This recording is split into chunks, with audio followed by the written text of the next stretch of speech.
when the comic Stephen Colbert was playing a faux conservative commentator on television, he once went into a rant about sensitive New Age dads. He said, "That's no way for a dad to be. A father should be distant and remote and impossible to please. Otherwise, how will children ever understand the concept of God?"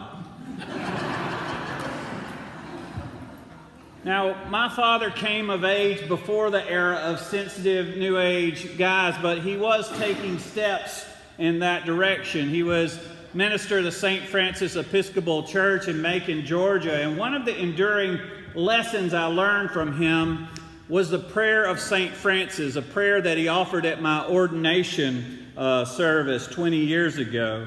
You may be familiar with the prayer. It goes, "Lord, make me an instrument of your peace. Where there is hatred, let me sow love. Where there is injury, pardon. Where there is doubt, faith. Where there is despair, hope.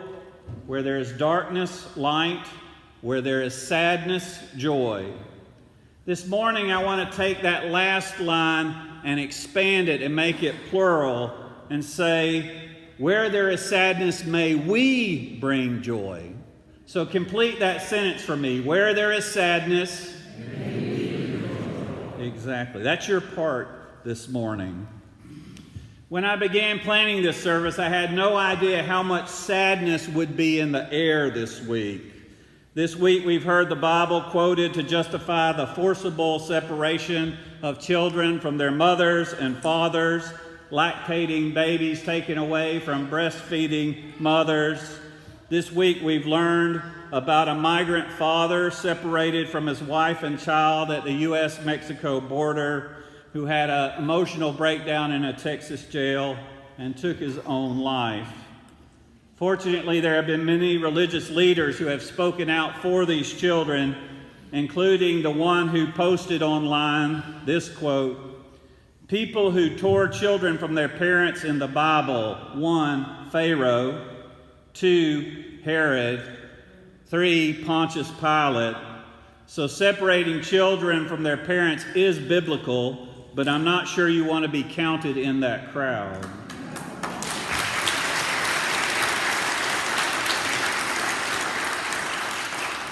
There has been other sad news this week. The news feed has been filled with images of Kate Spade and Anthony Bourdain, a reminder of how the wealthy, the famous, and otherwise successful are not immune from sadness, despair, and depression. Henry David Thoreau once wrote that many people live lives of quiet desperation. Of course, sometimes this desperation is not so quiet. Sometimes it's close enough to the surface that we can see it and we can respond to it. And so we can say that prayer, "Where there is sadness, may we bring joy." Not everyone associates religion with joy. I remember seeing a video of a seminary, when I was in seminary, it was a minister on television. He had kind of a 1950s haircut and black rim glasses, and he had kind of a dour looking face, and he spoke in a dull monotone, and he said, "We ministers must be very careful not to abuse our charisma."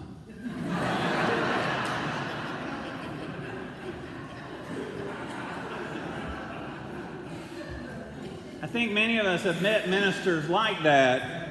I remember listening to a minister one time and thinking to myself, surely there's a difference between spirituality and clinical depression. Surely there is something different between spirituality and all those forces that we feel all around us that seek to deaden us and make us dull and dour.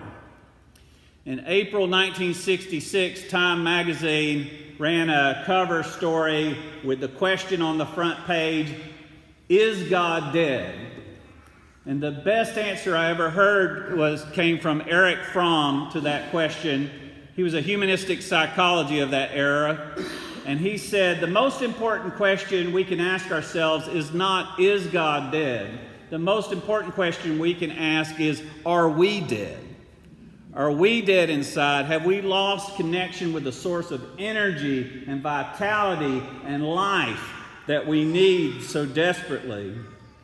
Dag Hammarskjöld once wrote, God does not die on the day we cease to believe in a personal deity, but we die. We die on the day when our lives cease to be illumined by the steady radiance renewed daily of a wonder, the source of which is beyond all reason. Now, that radiance isn't always felt during a sermon, and it's not always felt during a church service. Sometimes it is felt most profoundly on the dance floor. Sometimes it's felt most profoundly when we are moving our bodies and not just stuck in our heads. In this way, music and dance are revolutionary. And for this reason, music and dance have often been seen as threats to the status quo.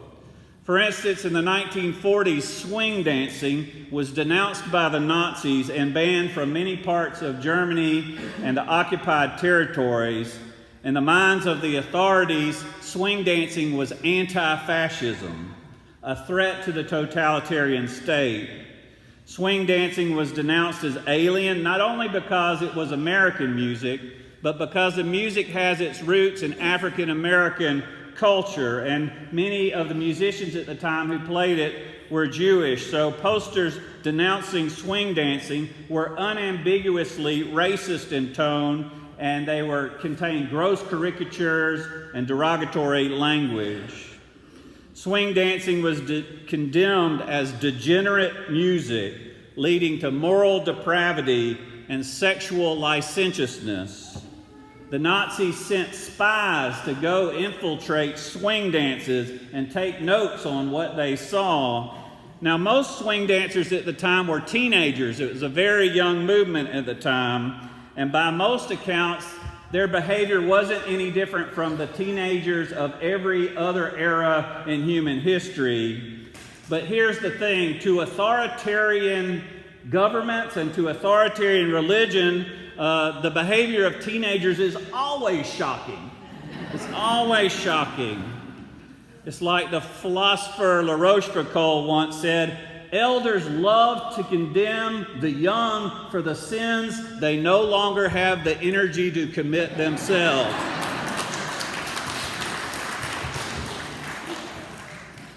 In a parallel to the 1960s generation gap, the swing dancers were criticized for men having long hair. In this case, it was just a little over the eyes. And women had short skirts just above the knees. And one of the things that Nazis found particularly shocking is that in some of the swing dances, there was gender nonconformity. So a man might be dancing with a man, or a woman might be dancing with a woman, which to them was verboten. While these teenagers were not always overtly political, swing dancing was a countercultural movement that contrasted dramatically with the militaristic culture of the Hitler Youth. The goal of the Nazis was to militarize the youth. They wanted marches, not dances. They wanted regulation haircuts and uniforms, not free expression. And the name for the Hitler Youth, the name for the swing movement was Swing Youth. So it was in direct contrast to the movement of the Hitler Youth. For this reason, swing dancers were denounced, harassed, bullied, arrested, imprisoned, and sometimes sent to concentration camps. Police raids would net up to 300 or 400 people in a given raid. And it's fair to say that some young people died in concentration camps simply because they loved to dance. Now, the Nazi persecution of swing dancing may seem like a huge overreaction by a paranoid government, and it was that. But we also need to remember something the philosopher wrote in Plato's Republic. He said, we must be very careful about the music that is popular in our culture, because music can bring down a government. Music can bring down a government. One commentator in 1940s Germany said to the young, swing was freedom, and freedom without limits. In this way, swing is the opposite of every form of totalitarianism, religious or political. And authoritarian religion and politics always thrive on a grim outlook on life. Authoritarianism seems to feed on our fear and our anxiety and our anger and our outrage, whereas swing dancing is grounded in joy. I have a friend, Roy Reynolds, and it doesn't take anything to get him on a long conversation about theology. You just ask the right question and you're off to the races. He's also a swing dancer, so I called him up to ask him about swing dancing and theology, and he's actually writing a book about the four faces of God, and one of them is the dance. So I'll paraphrase Roy because I was talking to him on the phone. Roy says, swing dance is the whole enchilada. Swing dance is eros and philia and agape and grace and the beloved community wrapped into one. Swing is body, mind, and spirit. It is the theology of embodiment. It is about being awake and alive. It is about being attentive to the totality of experience. I would also add that dance is about being in the present moment, because when you're dancing, you can't be worried about the past. And you can't be thinking too much about the future or you'll mess up terribly. So you got to be in the present moment. I'm reminded of something Joseph Campbell said. He told the story of an anthropologist who was talking to some Shinto priests and dwelling among the Shinto religion and making observations. And he said to one priest one time, he said, "You know, I've been observing you for a long time. I've seen your rites. I've seen your rituals. I've seen your ceremonies. But what is your ideology? What is your theology?" And the Shinto priest said, "I don't think we have an ideology. I don't think we have a theology. We dance." And every one of us can dance. I was watching today beginning swing dance steps, and one of the guys was saying sometimes just walking is a dance. So during the next numbers, if all you can do is walk, you can join in. So swing is opposite of totalitarianism. And the opposite of today, we might say the opposite of an anti-immigration rally might be Fiesta Latina, where there's lots of music and there's lots of dancing and there's lots of celebration. Now this coming Saturday is Pride Parade, and if it's like every other year, there will be a lot of dancing in the streets. However, I also saw this week news that there is a white nationalist group that plans to protest the Pride Parade. So that ideology, that worldview, that hatred of the Nazis is still present in our world today. Even so, here's what I predict. I predict that next Saturday in downtown Knoxville, that group of white nationalists will be vastly outnumbered. That is a given. But more importantly, they will be vastly outjoyed. They will be outjoyed. Authoritarian leaders are always afraid of joy, always afraid of dance, always afraid of celebration, because dancing might just bring down the government. Authoritarians prefer a government that's distant and remote and impossible to please. Authoritarianism feeds on our fear and our anger and our anxiety and our despair. And in the midst of all of those emotions, which are very, very present in our culture today, we can dance a revolutionary dance illumined by that steady radiance, the source of which is beyond all reason, and say a revolutionary prayer. Where there is sadness, so may it be.